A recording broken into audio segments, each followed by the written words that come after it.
Hi, so I want to talk about what violence showed me throughout my life, and this will be also an essay that I will publish on Substack, but I need to better my English. That's why I want to talk about it.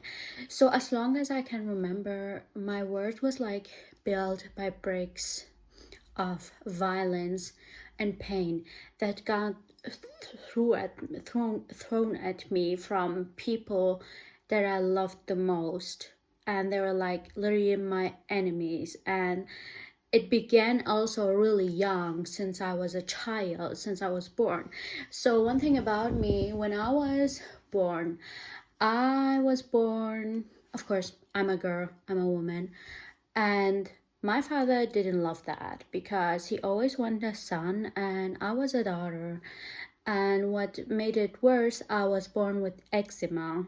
I think that's how you pronounce it in English, which means um, the doctors told my parents, "Oh my God, she will grow up looking really ugly, which she will be really threatened by society that believe in demons and such things, or she will die."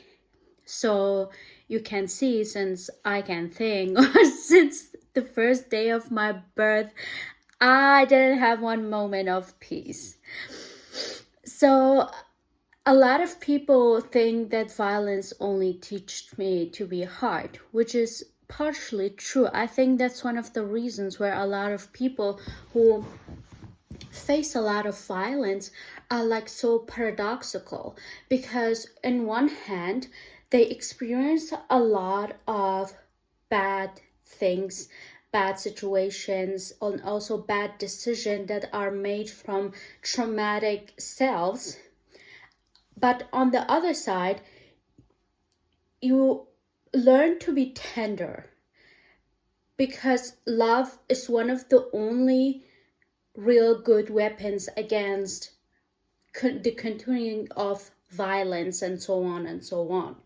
You can't just be like, okay, I will fight fire with fire. It's not that, sometimes you don't have to do that, but it doesn't help. So most of the time, the world, or like survivors of violence, are like made up of two things. One is like, I want people to suffer exactly what I suffered, so I don't give an F because I survived it. So when I can survive it, you can survive it too. The other is, I survived it and I know so hard, so I don't want anybody else going through that. And sometimes I catch myself being like both of them, because what do you mean I was a woman and I survived all that? And some asshole here in Europe is like, my life is so hard. Like, bitch. But at the same time, I am sure it's hard for them. And I think I have to have compassion, but I can also force myself to have compassion and empathy with people that I don't really feel having it. So sometimes I have the feeling that I don't know if I'm a good person or not, or because of surviving it, does it make me strong or does it make me weak? Does it make me unhealthily compassionate and empathetic, but at the same time really stoic and unempathetic? That's the stoicism is not empathic. I'm not talking about the philosophy itself. And I just don't know how to feel about it and how to really see it. But at the same time, I learned something really important throughout my life and throughout all the violence that I lived through. And that is, you can't unlearn something bad you lived through by doing the exact same thing that the people who did it to you did. You can't shame yourself into change. And even if you succeed in doing that, it won't be sustainable, because it wasn't sustainable too when it happened to me and to a lot of other people. You can see that of like children of really strict parents who wants a lot of academic success from their children. You can see that in many ways. So that's why, because of this survival, we try so much to be like, okay, I'm gonna shame myself into doing this and that and that and that. And it's because of violence. Being raised by parents who don't really love you is violence. It leads to violence. It is violence itself. It's in our kind of violent nature. It's so hard to be raised by parents who don't want you. And it makes you also a violent person. And then people will stick their finger and be like, ha ha ha, look, I knew you were a piece of shit. You shouldn't have been born. So I kind of learned to have my empathy towards me, and also to have like getting empathy. I think I have a good amount of empathy to everybody, every human being. And I think it's a like human to human based level. But if you want the empathy from me, from a human who loves another human, like love, it's such a big word if you know, then you have to work hard for it. You have to be in my life, because access to other people and getting their emotional baggage in both ways, like negative and positive, you have to earn it through your honesty, through your character, through your being, because you can't be the favorite person of everybody. I know a lot of us are like, I want to be the favorite person of everybody, I want to be that and this, but sadly that's just a traumatic reaction to that you were never a favorite person of anybody. So you can't be that. And that's why not every person will be as authentic towards you as they are to the people that they value so much. So that's why you have to be empathetic towards yourself, because then you understand why these people are doing that. And love, creation, being creative, doing things, it doesn't matter if you are good at them or not. Look, I'm doing this shit and I'm not even good at it, and guess what, I don't give a fuck because it's my fucking iPad, my notebook, my shit, my words, and if somebody wants to make me accountable, bitch, fuck you. So it's my thing, and I'm not even good at it, but I don't want AI to take over the world, and I still don't speak fucking English correctly. So yeah, and I will one day also speak Spanish, maybe. You don't know that. So do this shit and be creative and make love and kiss and go out and drink. Not that I'm supporting alcoholism. No, just enjoy yourself, okay? Don't be an addict. That's not good for you. Try new shit. Be it. It's hard. I know it's just like words like, hey, are you okay? Yeah. Everybody knows you are not okay. But something I learned after having like founding myself, that the things that old people appreciate are like the real shit, like going on a walk, talking to people, making parties, going out, even if sometimes you don't have the feelings to do it.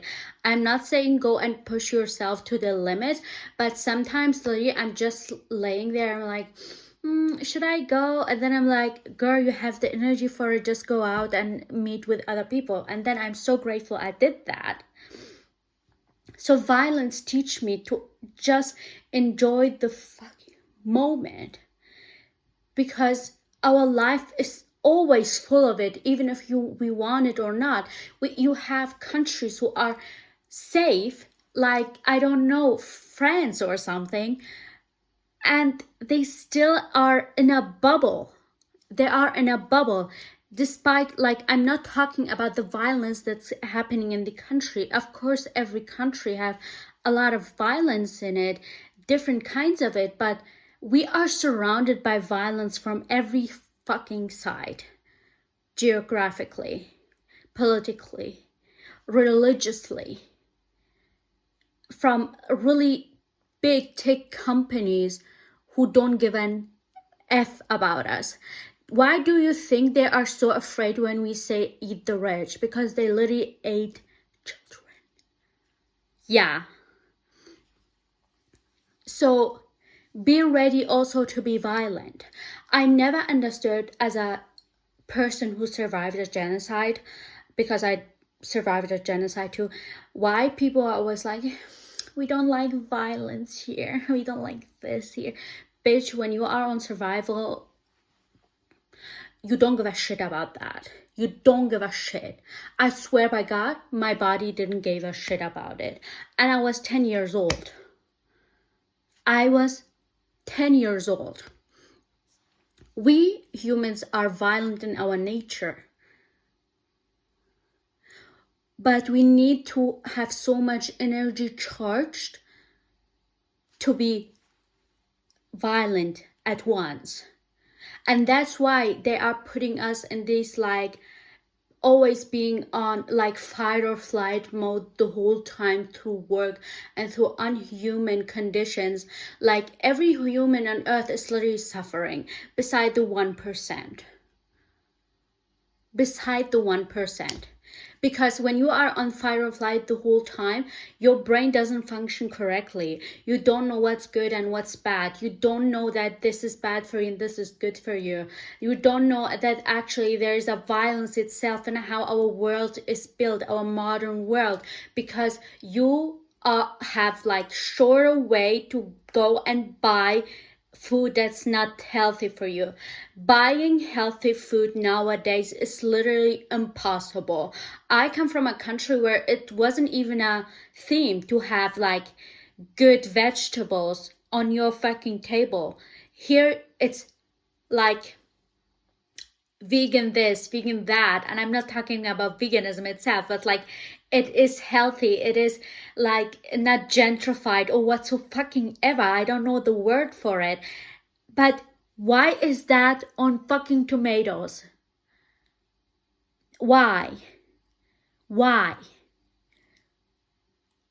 And that makes it, and violence teach me that violence can be so crucial, because of violence we are where we are, in positive way but in a negative way at the same time.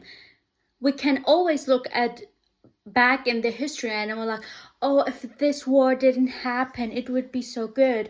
And then we look at a revolution or something and be like, oh my god, thank god that happened, it's so good.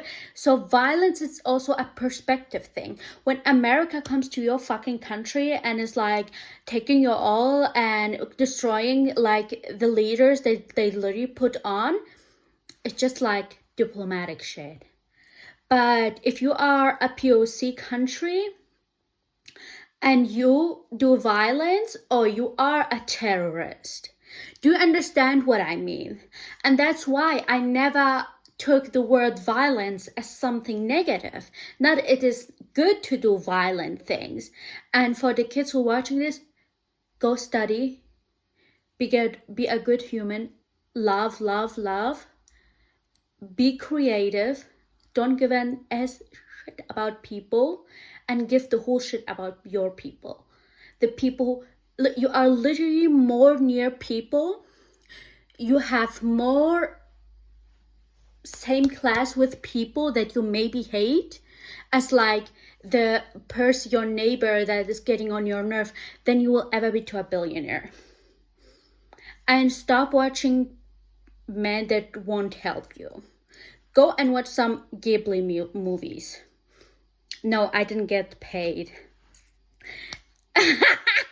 to say that. So, yeah, I never understood people, and I understand them the whole time. And that's why I just don't know how to feel sometimes. Bitch, I'm just a mentally ill bitch who's still talking. It took longer than I thought. Okay, I will finish the essay, and I think I did a good brainstorming to know what I want to talk about or write about in the essay. So, love ya, bye.